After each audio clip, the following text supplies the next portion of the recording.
Salut, I am Qasim from Pakistan. Have you heard of RTI? What is it? No, of course it doesn't mean rice with tomatoes and ice cream. It means something very important.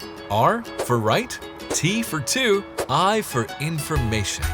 Right to information, or in simple terms, the right of every citizen to access whatever information their government holds. Today, I will present you a tool that will help you assess the implementation of right to information laws.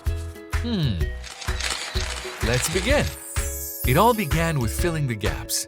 The United Nations adopted the Sustainable Development Goals in 2015, and Indicator 16.10.2 calls on all member states to adopt and implement RTI laws.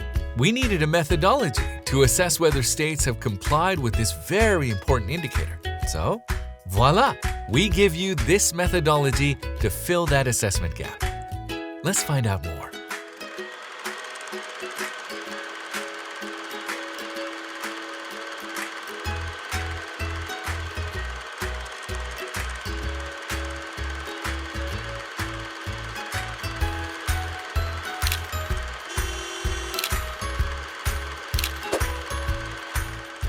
This is a story of a methodology based on the following. 1.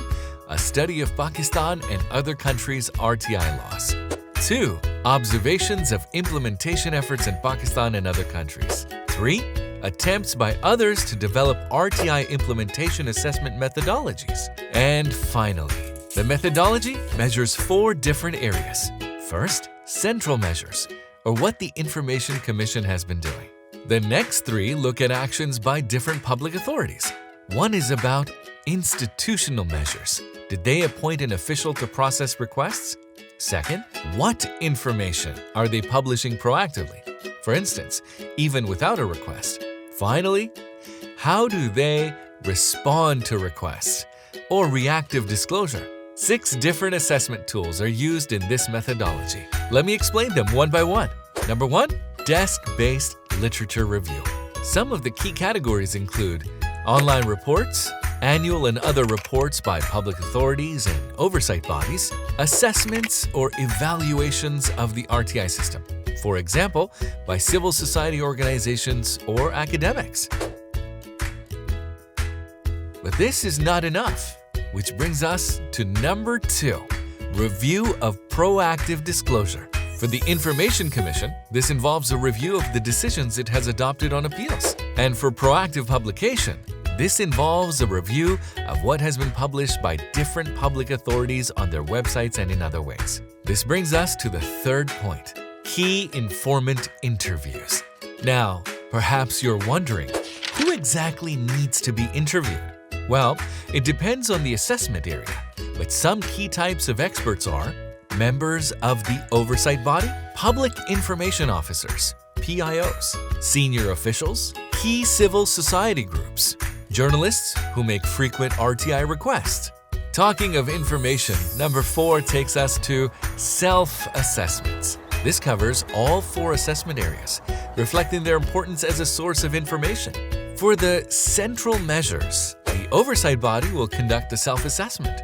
For institutional measures and proactive and reactive disclosure, it will be different public authorities. Now, let's not forget the all-important office visits. You got it right. Through number 5, we assess whether the information is being published in offices, such as on a notice board. But it might make sense to schedule the self-assessment and any key informant interviews with staff there at the same time. And last but not least, Step 6 brings us to the RTI request testing. This is a blind testing exercise where people make requests to public authorities to see what happens. This is a complex assessment tool with its own protocol and reporting format. For more information on our groundbreaking methodology, go to www.rti-evaluation.org.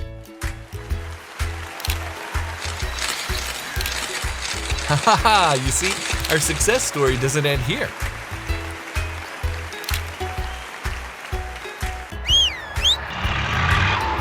It was nice meeting you all. See you again soon.